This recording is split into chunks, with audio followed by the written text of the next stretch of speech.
Hey everyone, I hope you are having the most amazing day ever. It is like raining cats and dogs here. We have been flooded out of our tent, so we've had to move, hopefully to higher ground and the rain stops. That's what my fingers are crossed for, that it stops raining, that the sun might come out and that we actually get a nice dry bed tonight. But that's not what I'm here to talk about. What I'm here to talk about is moderators versus abstainers.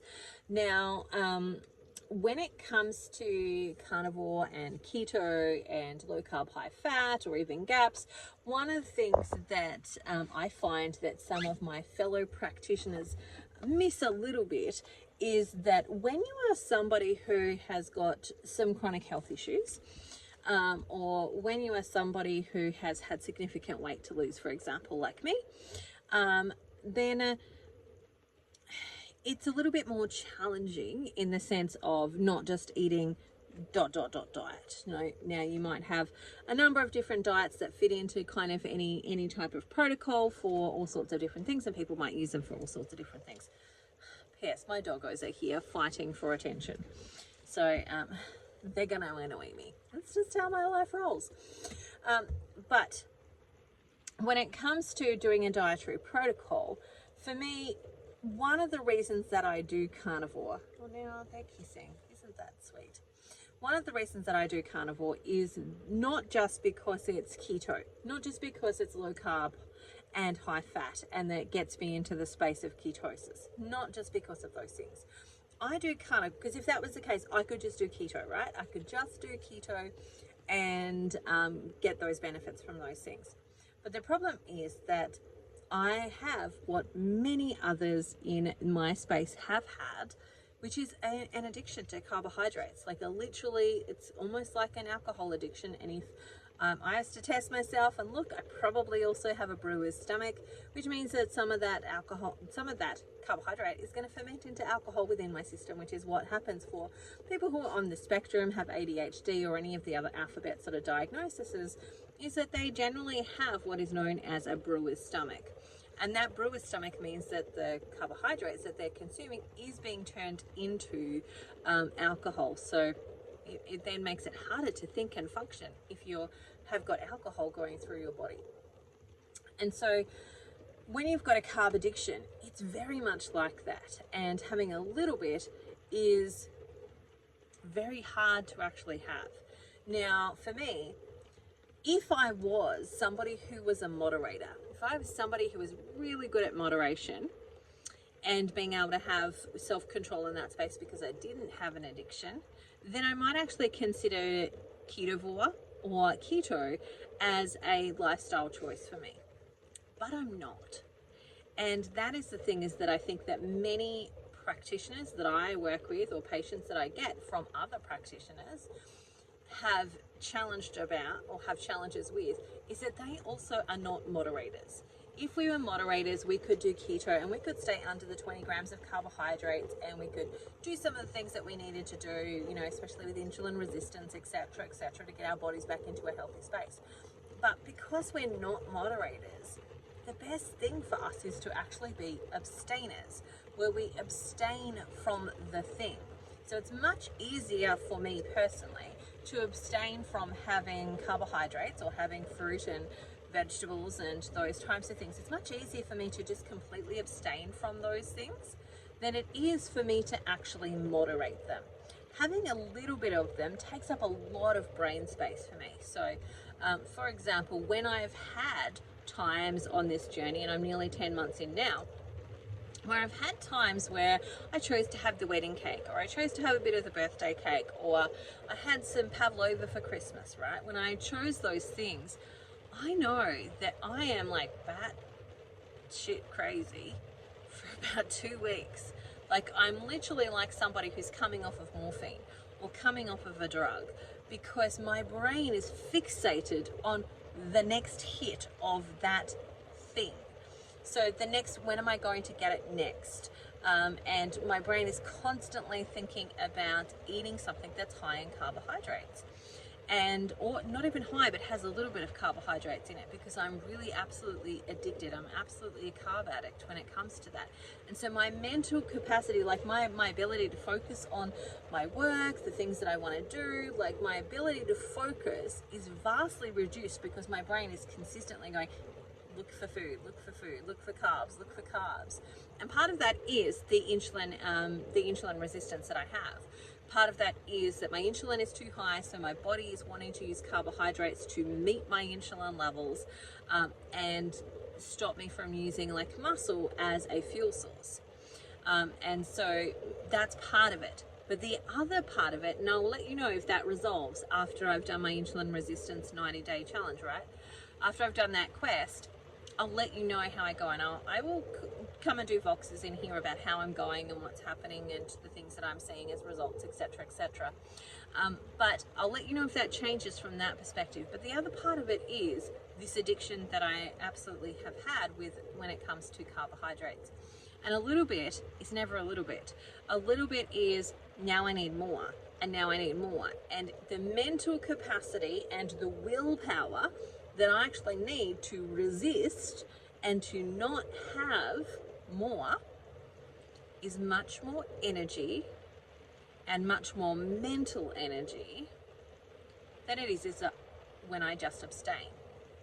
And so for me, that's why part of the reason that I do carnivore. Now, I think ultimately from a health perspective that everybody needs to be in some sort of spectrum of carnivore, whether that be hyper carnivore, keto, ketovore, GAPS, keto, or, you know, carnivore or lion's diet. Somewhere on that spectrum is where I actually think the majority of the population should be. Somewhere on that spectrum. The sicker you are, the closer to lion's diet you should be. The healthier you are, the more you can choose to participate in like hyper carnivore. And the difference there for me will depend on whether you've got a carb addiction, whether you've got insulin resistance, etc., etc., as to also where you might sit on that. It would also be if you have things like autism. I'm going to say you most likely need to stay in that keto version. So you can, it's less low carb, high fat, and more we need to have you in ketosis for optimal brain function. And so it's going to change slightly based on the health of the individual. And once they are healthy, what are some of their pre-existing conditions? And that's where I would come at it from. But the other element of that is going to be, what addictions do you have? Do you have a carb addiction? And if you are like me and are not successful at being a moderator, then you need to look at being an abstainer. And that abstainer means that you're healthier, you're happier, all of that type of stuff, versus trying to attempt this place of moderation. Because moderation is a big thing. Like I talked about it with one of my podcast guests, and basically I was saying that, one of my mentors sat down, because he would get the thing too where people would say, oh, we just have it in moderation, everything in moderation, right? And so what he would do is he's like, okay, let's pull out the calendar, and they would draw up the 12 months, and he'd go, so where's everybody's birthday? Mum, dad, kids, family, where's everybody's birthday? Okay, let's put in Christmas, let's put in Easter. Anything else you celebrate? And then he would put in, so do you go to and participate in the birthdays at school? So when a kid is having a birthday at school, do you participate in those? And so let's just assume that there's one at least every week at school. If you've got a room full of 30 kids, let's assume there's one every week. So let's cross off one day a week as well of moderation, right? And what we start to realize is that those children were not having things in moderation. And what is the term of moderation? Like for me, the term for moderation is once a month.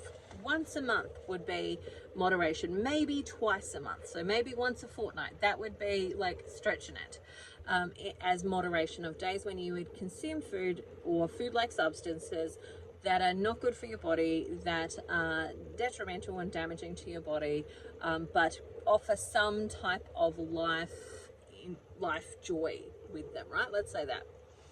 And so that would be once a month. That would be what I would term as moderation. And so when we're looking at that, when we sit down with the calendar and we've done all those things, then we can see this is clearly not moderation. This is actually, you're eating it more then you're not eating it, then you're abstaining from it.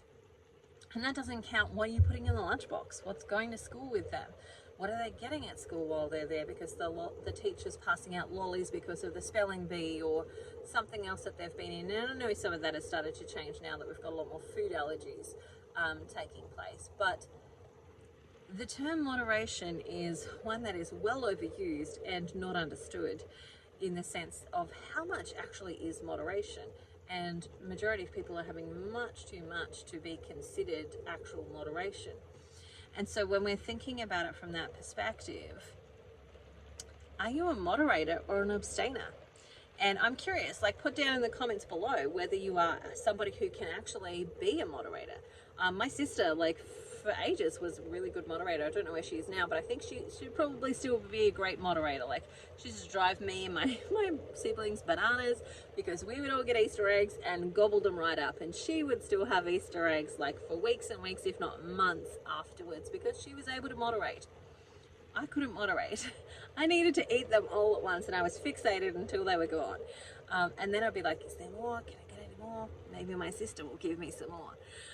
And so, you know, moderation is not something that I'm actually really great at. And I think part of this journey of healing our bodies is also just to start to be really honest with ourselves and bring our conscious awareness to some of this stuff. It is much easier for me to abstain than it is for me to moderate. And I know the times when I have gone off for a celebration of some type, I find it really hard to get back on. Not because I don't want to, because I absolutely want the results. I love the food of carnivore, but my brain is fixated on the thing that it got to have, which was generally some type of carbohydrate or sugar, same carbohydrate. So part of the journey is to actually get really honest with ourselves. What are the things that are our challenges? And if you can be a moderator, all power to you. Well done, go you. Go and enjoy Carnivore or keto and enjoy that. Make sure you're still getting the benefits by making sure you're actually in ketosis, and check your insulin and check your blood glucose and your GKI score, and that your insulin is low and all of that jazz. And if you're getting results and you're moderating and it's doing fantastic, keep doing it. Enjoy being able to have some fruit and have some vegetables here and there. I'm not that person though, and that's what I had to come to when it came to this journey, is actually recognizing that, like, I remember early on having this conversation with somebody who was asking me about carnivore, and I was saying, you know, oh, it would be so nice to have a little bit of avocado. And then my brain then goes, and some raspberries and some strawberries and ... and then, like, suddenly I go, oh my god, my diet is full of all this stuff that I just thought would be nice to just have some, and suddenly realized that for me, that track of just thinking about a little bit of avocado meant that I was most likely going to fall off the wagon completely, because suddenly I now have all these foods in, and it's much harder to take them out for me than it is to just abstain from taking them in the first place. So have a think about that when it comes to your journey and your health and your weight loss and what you're wanting to achieve in your life. Are you a moderator or are you an abstainer? And be really honest with yourself. Like, be really honest. If you're a great moderator, all power to you. But my guess is that majority of people who have some type of weight issue aren't that fantastic when it comes to moderation. All right. I'm going to leave you with that thought. I look forward to chatting with you again. Remember, like and subscribe, and I'll talk to you again soon. Bye for now. See you later.